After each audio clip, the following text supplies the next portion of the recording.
So, it has been about 3 years since Undertale released. And out of nowhere, Toby Fox drops this brand new game titled only Deltarune. I don't know what it is. I don't know what kind of game it is. I don't know if it's still an RPG. I know that it's connected to Undertale in some way. Other than that, don't expect me to know much.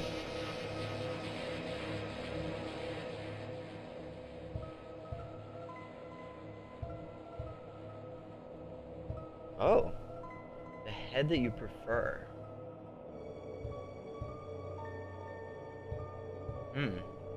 Alright, so before we really get into this, let me just go over a few things. I'm going to turn this down. So, let me just go over some things. When I first played Undertale, it became one of my favorite games of all time, and it still holds that title to this day. I think it's an excellently made game with tons and tons of personality and amazing characters, a really heartwarming story. Overall, it's just a super amazing game. Obviously, the soundtrack is great. And it goes without saying, if you haven't played or seen a playthrough of Undertale, you should go do that before watching this, since this is very clearly connected. I don't know how, if it's a prequel, a spin-off, a sequel, I don't know what it is. It's free. It said Chapter 1, so I'm assuming there will be more in the near future. So yeah, definitely check out Undertale if you haven't already. And I would even recommend maybe going and playing this because it's free, so why not? But with all that said, let's actually start this, whatever it is. So I have to pick a head.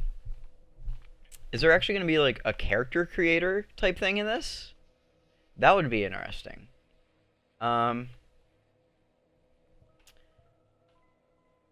Let's go with this one. Why not? They're not that different, really. The torso. There really is. There's like a little character creator. It's not. There's not much to it, but it's here.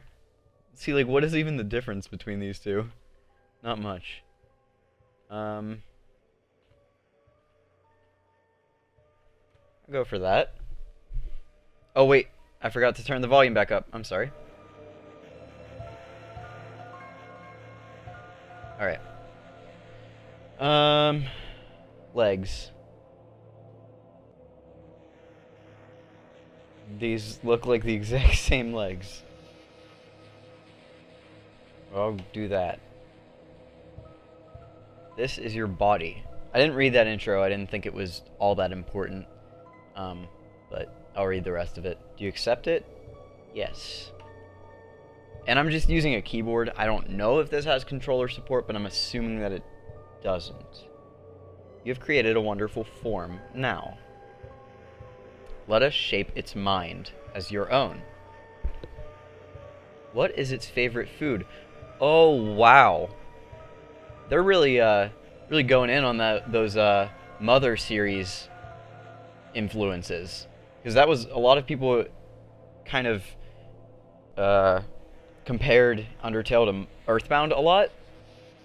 This is exactly the kind of thing that was in Earthbound Mother 3. And even the first Mother. So, hold on one second. I'm going to check something. Okay. I'm sorry about that. I just had to put it into full screen so that it would look a little bit better on my end. And while trying to do that, I accidentally selected this first choice. So I had to go through all that. It'll be cut out, obviously. But let's continue. Okay, so what is its favorite food? Interesting that it uses its. Sweet, soft, sour, salty, pain, cold. Pain and soft. Those are both. Favorite food is pain. How about... Let's go with sour. Your favorite blood type?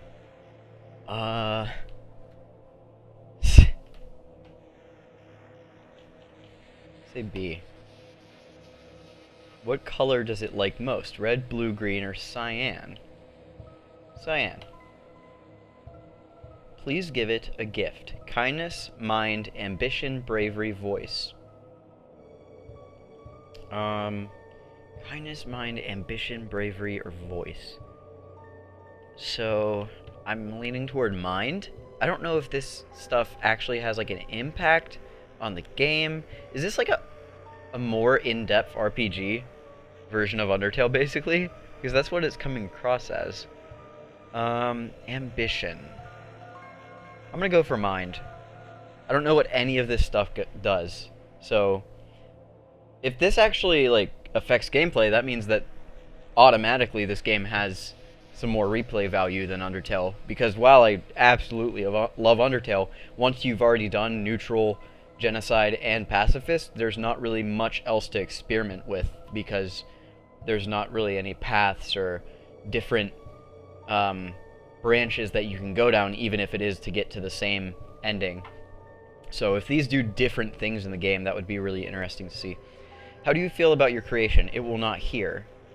Love, hope, disgust, or fear? Well, considering this is a new game by Toby Fox, and I'm playing it, hope. Have you answered honestly? Yes. You acknowledge the possibility of pain and seizure. Oh, that's okay. Yeah. No, I don't have epilepsy or anything, so I don't. I mean, it said even on the website that there would be flashing images, so that's what that was for. That wasn't, I don't think, a game question. Name your vessel. I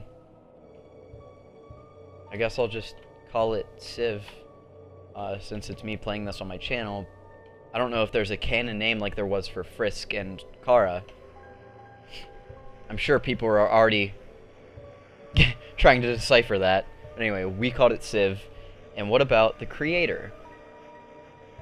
Your own name. Oh. Interesting. So we're not playing... Well, we are playing, but we're not the character. So I guess I'll just put my actual name for that, which is Cody. So I'm Cody playing Civ. Interesting. Excellent. Truly excellent. Cody. Thank you for your time. Your answers. Your wonderful creation will now be discarded. No one can choose who they are in this world. Your name is Chris. Is that Toriel? Is that my girl Toriel? She's back? Chris, if you do not wake up, we will be late for school.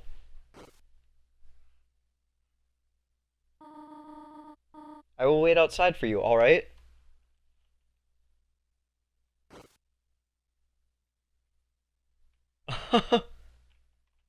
I can't believe this is happening. I'm actually playing a brand new game in the same style and with the same creator as Undertale.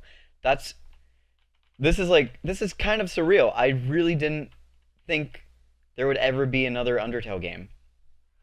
But that was definitely Toriel, and this is definitely Toriel's house, and she called us Chris, which is definitely in the same vein as Frisk, both in that it sounds very similar and it keeps it gender androgynous, the same way that Frisk looked and was presented as very androgynous, so that the character it was kind of just a vessel for the player. Yeah, I guess let's see. Close drawer.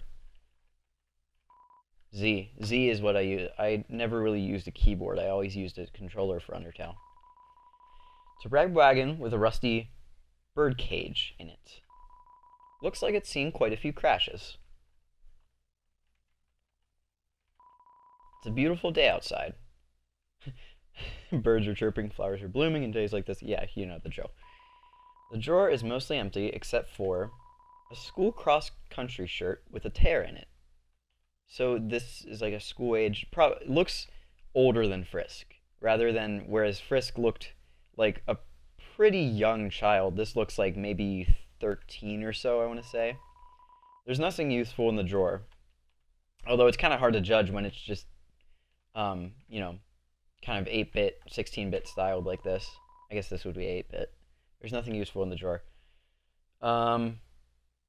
Also, I just wanted to say about Toriel and how she looked. She had her teacher outfit on that she had in the ending of Undertale, meaning that I would assume this is some sort of sequel and not a prequel or complete different path.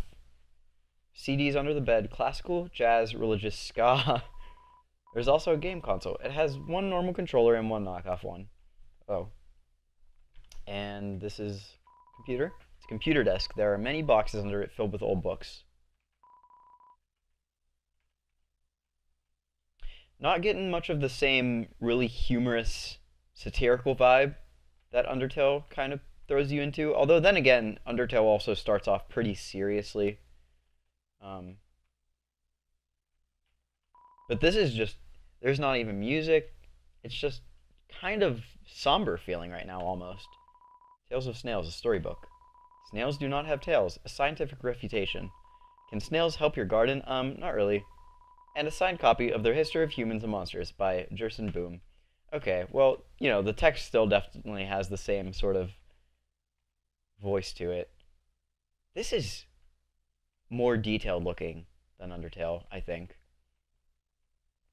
I don't know where to go. Cactus. There's not much to say about it. There are crayons in the drawer. Their labels have long faded and there's no green. No green. Does that mean something? I can't really remember. It's only you. Only you. So,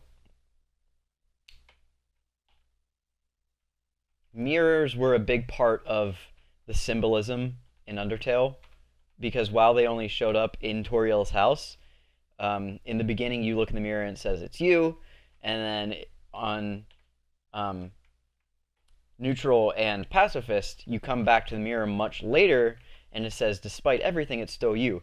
But in Genocide, it says, it's me, Kara. And so the mirror is obviously a pretty big symbol in these games. The door is locked. So I don't know, it's only you sounds like it means something, considering it also said, like, you can't decide who you are. This seems very, I guess, existential in a way. You looked inside the sink cupboard. There's a can of Icy's Cool Boys body spray. Spray for the boys. Flamin' hot pizza flavor. It seems to be almost entirely full. Okay, so it still has some comedy stuff in there. It's a toilet. Flush it. Oh yeah, flush the toilet. You flushed the toilet! Okay, hopefully the comedy continues. Because I love the serious moments in Undertale, and I love the comedy even more. Can't look in there. On the shower ledge, there's a small container of apple-scented shampoo. And a gallon-sized container of pet shampoo. That's funny. Because Toriel needs pet shampoo. Yeah, that's good. There's some white fur stuck in the drain. Throw it back. There's some cinnamony batter caked on the stovetop. Do we get a cinnamon butterscotch pie again? Cookie cutters for gingerbread monsters and gingerbread humans. It's a trash can. Somehow it's emitting a pleasant floral scent. Toriel is the kind of, well, I was going to say person. Toriel is the kind of character, I guess, who would, like, make sure that her garbage can smelled alright. It's a landline phone, but you already have a cell phone. Wait, can we pause the game anyway? We can. Wait, item.